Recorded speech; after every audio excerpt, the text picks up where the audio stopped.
Экинчи сабагыбыз бул биз айтып кеттик, жогоруда айтылган сабакта ислам 5 нерседен турат. Ошонун алгачкысы ла иляха иллаллах Мухаммаду расулуллах. Эми ла иляха иллаллах Мухаммаду расулуллахтын мааниси эмне? Кыргызча которгондо ла иляха иллаллахтын мааниси Аллах субхана тааладан башка сыйынууга татыктуу зат жок. Жана ошондой эле Мухаммаду расулуллах, Мухаммад Аллах субхана тааланын элчиси, пайгамбары деп көөлүк берүү. Мына ошол мааниси жалпы айтканда. Мына ла илаханын маанисин жакшы түшүнүп алыңыздар. Аллах субхана тааладан башка сыйынууга татыктуу зат жок. Мына ушундай которулуш керек. Эмне себептен мындай которулуш керек? Анткени ошо чыныгы мааниси ушундай. Мурун кийинки сабактар ошо далилдер менен айтып беребиз. Анан жана көптөгөн карапайым элдер, балким кээ бир илимдүүлөр туура эмес которгондой болуп которбашыбыз керек. Алар эмне деп которуп барыш? Кээ бирөөсү Кудайдан башка Кудай жок, же болбосо Кудайдан башка, же болбосо Алла Тааладан башка жаратуучу жок, же болбосо Алла Тааладан башка жоктон барлыгы жок деп, мына ошого окшогон маанилер менен Аллах субхана тааланын жанагы өзүнүн кылган ишине байланыштырып которуп коюшат. Бул негизи котормо туура эмес да. Албетте Аллах субхана тааладан башка жаратуучу жок. Алла Тааладан башка жоктон барлыгы жок албетте. Бирокто ла иляха иллаллах мааниси бул маани эмес да. Ла иляха иллаллах мааниси бул ушу Аллах субхана тааладан башка сыйынууга татыктуу зат жок деген сөз. Анткени ушу ла иляха иллаллах келименин мааниси ушу сыйынууга байланыштуу болуп келген. Эмне себептен? Анткени ошол пайгамбар саллаллаху алейхи вассалам ушул даават, ушу ислам динин алып келген кезде анда пайгамбарыбыздан мурунку ага чейинки деле пайгамбарлар деле ошондой эле ошолор менен бирге пайгамбар саллаллаху алейхи вассалам ушул ислам динин алып келгенде ошол мушриктерге, капырларга Аллах субхана тааланын элчиси пайгамбар саллаллаху алейхи вассалам Алла тааланы таанытыш үчүн келген эмес. Алар Алла тааланы беш колдой таанышкан. Билишкен. Алла Таала жалгыздар жаратуучу зат экенин, аларды ошо жараткан Алла Таала ырызкы берген, ааламды башкарган, күндү, айды, жерди, деги эле бардык махлуктарды жараткан Алла Таала деп билишкен. Муну мойнуна алышкан, четке каккан эмес. Бирокто ошого карабастан Аллах субхана таала аларды мушрик кафир деди. Эмне себептен? Мына ушул жерде чоң суроо жатат. Анткени алар эмне кылышкан? Анткени алар бул Алла Таалага сыйынууга келгенде адашышкан да. Мындайча айтканда, Аллах субхана таалага түз сыйынышкан эмес. Сыйынууну, ибадаттын баарын бир гана Аллах субхана тааланын өзүнө арнаган эмес. Алар ойлошкон, биз Алла Таалага деле сыйына беребиз, ошо менен биргеликте башка ортомчу болгон бутпарастарга, айкелдерге сыйынабыз. Анткени ошо бутпарастар, айкелдер, жанагындай арбак же периштелер болсун, ошонун элесине салган айкелдер же болсо жакшы адамдардын элесине арналып жасалган айкелдер, бутпарастар болсун, ошолор бизге ортомчу болушат. Биз Алла Таалага түз сыйынсак, биздин ибадатыбызды кабыл кылбайт. Анткени биз күнөөлүү адамдарбыз. Эгерде биз ошо ортомчуларга сыйынып жалбарсак, булар биздин ибадатыбызды Кудай Таалага жеткирип, бизге ортомчу болуп берет деп ойлошкон, ошо жалган ойду. Анан ошентип Алла Таалага шерик келтиришкен, ширк кылышкан. Мына ошону пайгамбар саллаллаху алейхи вассалам кайтарыш үчүн Аллах субхана таала пайгамбар саллаллаху алейхи вассалам жиберди. Ошо адамдарга, деги ошо өзүнүн жашап аткан жердеги мушрик арабтарга, деги эле жалпы дүйнө жүзүндөгү элге жеткиргин. Аллах субхана таала эч бир шерикке муктаж эмес, ортомчуга муктаж эмес. Алла Таала бардык ибадаттын сыйынуунун түрүн, мейли намаз болсун, зекет болсун, тилек болсун, дуа болсун, жалынуу болсун, жалбаруу болсун, бакыт тилейби, ийгилик тилейби, эмне жакшы нерсе сурабасын, ошол кандай болсо да ибадаттын кандай түрү болбосун, ошонун баарын Алла Таала түз кабыл алат. Мына ошону жеткир деп пайгамбарыбызды жиберген. Мен ушул ибадаттын баарын түз кабыл алам. Эч бир шерик кошпогула.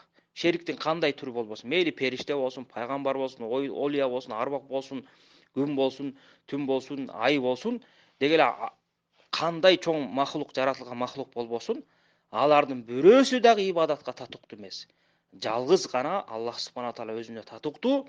Ана ар бир инсан ошол ибадаттын баардык түрүн Аллах субхана таала өзүнө гана арнаш керек. Эгерде кимде ким ошо ибадаттын бир эле түрүн Алла тааладан башка бир махлукка, жаратылган нерсеге арнап койсо, ал ширк болуп, динден чыгаруучу чоң күнөө болуп аталат деп пайгамбарыбызды Аллах субхана таала жиберген. Мына пайгамбар саллаллаху ушуну жеткириш үчүн бул адам затына келген.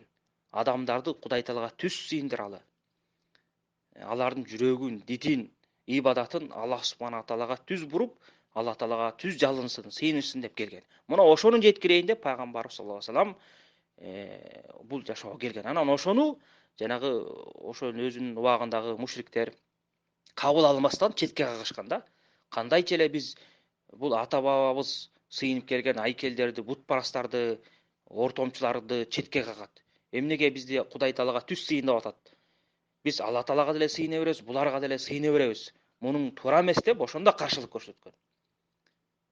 Мына ушул жерде жатат эме пайгамбар саллаллаху алейхи вассаламдын дааватынын сыры.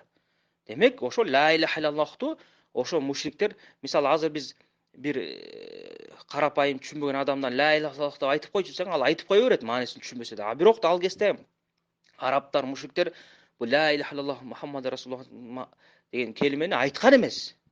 Эмнеге? Анткени алар маанисин түшүнгөн да. Мисалы ла иляха иллаллах деп айтып койсо, алар Аллах субхана тааладан башка сыйынууга татыктуу зат жок деп күбөлүк келтирип мойнуна алып атат да. Демек, мунун аркасында эмне болуш керек? Алар сыйынып аткан бутпарас айкелдерди, ортомчуларды таштап, бир гана Алла таалага сыйыныш керек болуп калат. Анткени Алла тааладан башка сыйынууга татыктуу зат жок деп мааниси айтылып атпайбы? Демек, алардын сыйынып аткан нерселер бул жалган нерселер. Сыйынууга татыктуу эмес. Алла тааланын өзү татыктуу. Мына ушундай маани чыкмак. Ошону түшүнгөн арабтар, ошол кезде мушрик арабтар арабчаны билишет да. Анан ушул сөздү айтпастан тыышып текеберленишкен да. Жок, биз буга макул эмеспиз. Биз Алла таалага деле сыйына беребиз. Бул бутпарастарга да сыйына беребиз, ортомчу кыла беребиз деп. Мына ошундан анан пайгамбар саллаллаху алейхи вассалам ортосунда жана динди кабыл албаган адамдардын ортосунда түшүнбөстүк пайда болуп, уруш, талаш болуп, анан пайгамбарыбыз саллаллаху алейхи вассаламдын дааватына ошондо каршылык көрсөткөн. Анан ошол кезде каршы көрсөткөн кафырлар, мушриктер жөнүндө Аллах субхана таала Куранда көп баяндайт. Муну дагы ким окуса, издесе мунун баарын түшүнөт. Эң негизгиси бул жерде биз ошо ла иляха иллаллахтын маанисин жакшы түшүнүп коюшубуз керек. Жанагында туура эмес чечим элеп, жана ошо туура эмес чечим элеонун аркасында туура эмес амал кылып албашыбыз керек да. Анткени эгерде бирөө мисалы Алла тааладан башка жаратуучу жок, Кудай жок деп койсо, демек мен баардык жаратууну, жаралган нерсени бул Кудайдын мүлкү экен деп мойнума алсам, ал жоктон бар кылуучу бир гана Алла таала деп мойнуна алсам, бирок ошол эле убакта баягы ибадат кылганда Кудай таалага деле сыйынып, башкага деле сыйынып койсом, бул эчтеке болбойт турбайбы деген маани чыгып калат да. Мунун мааниси. Эгерде мен ушинтип айтсам, демек Алла тааланын жаратуучу экенин, жоктон бар кылуучу экенин мойнуна алып атам да. Анан ла иляха иллаллахты айттым мен, ошону кабыл кылдым. Дейт дагы жанагындай ширктерге көңүл урбай, Алла таалага Алла таалаганын шариятына каршы келген чоң күнөөлөргө көңүл урбай, демек мындай кылса боло берет экен деп, ошо ширкти билбестен аралашып, өзүнүн ибадаттарын жууп алышы ыктымал да. Ошол себептен ла иляха иллаллахтын маанисин түшүнүү жана ошого туура түшүнүп, анан туура амал кылуу жана ошону сактай билүү, ширктен буза турган күнөөлөрдү сактай билүү ар бир мусулмандын милдети. Антпесе адам баласы байкабастан, билип-билбей адашып калышы ыктымал. Бул өтө бир назик маселе да. Ошол себептен пайгамбар саллаллаху алейхи вассалам бул маселеге катуу көңүл бурган. Ушул ла иляха келмесине 13 жылга жакын ушул келмеге гана чакырган. Ошону адамдар түшүнүшсүн, жүрөктөрүнө киргизсин, ушунун маанисин билсин, анан туура ибадат кылып, чыныгы ибадатка татыктуу ким экенин аныктап алышсын деп, ошо Алла тааланын өзү жалгыз гана ибадатка татыктуу зат экенин жеткириш үчүн гана ушунча оор күндөрдү өткөргөн да. Биз ошону билип, карманып, ошол себептен туура ибадат кылышыбыз керек.